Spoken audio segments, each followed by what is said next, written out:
Welcome back to Politics Nation.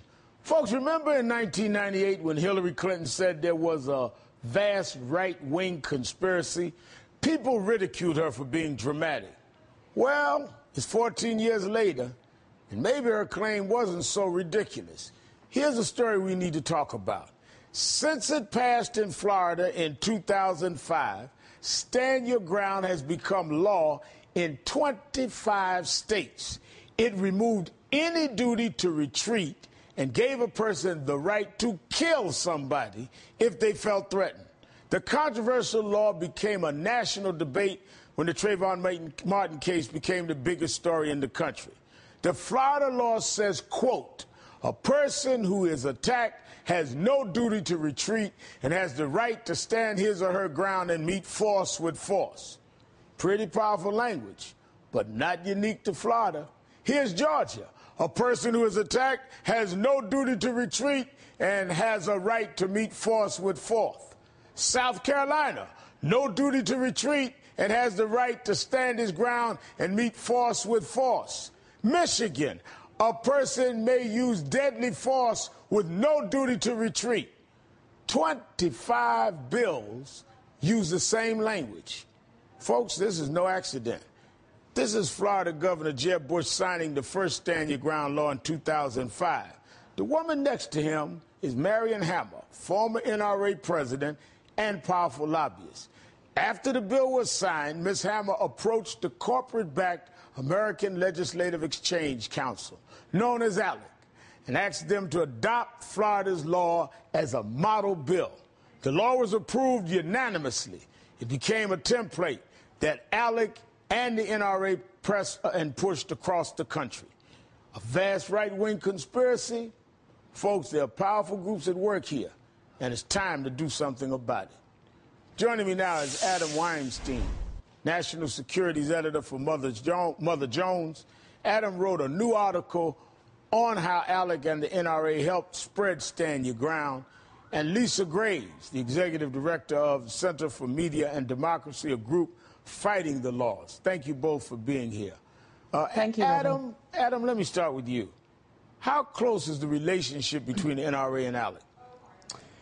Well, Al, what we found as we started doing some research down here in Florida is actually they're thick as thieves and there's blood ties. Down here, you won't find the NRA. What you'll find technically is called Unified Sportsmen of America, or Unified Sportsmen of Florida. That's Marion Hammer's organization that she's run for the NRA since the 1970s. And on the board is one John Petronas. He's a member of a pretty powerful, influential family down here in Florida. And his cousin is one Jimmy Petronas. He's a representative in Florida's legislature.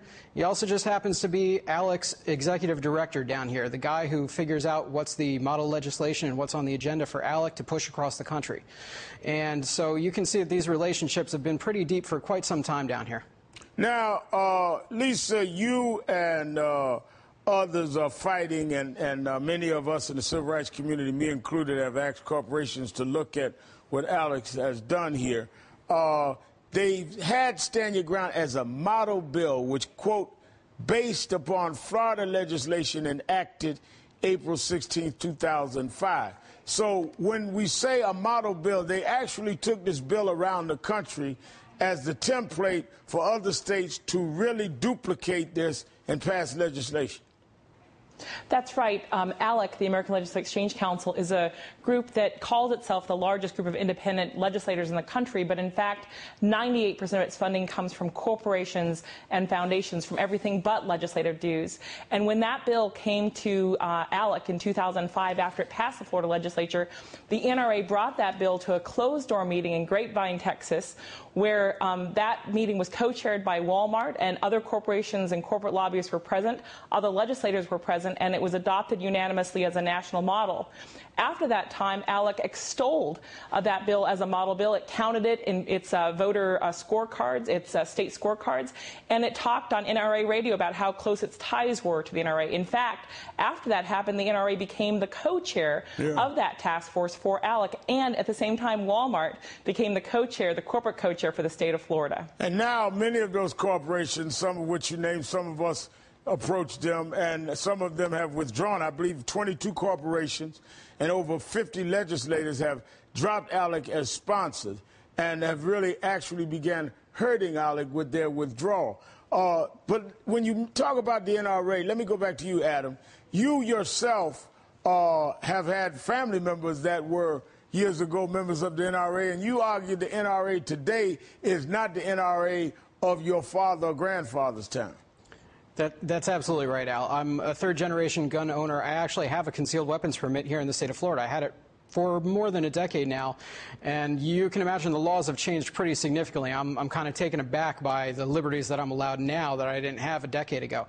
And part of that is because of the NRA and its influence and the way that the NRA has changed. When Marion Hammer, who's the lobbyist down here, who's responsible for Stand Your Ground, she took over the NRA nationally in the 90s. Before that, it was largely a sportsman's organization. It was the organization that my grandfather was a member of.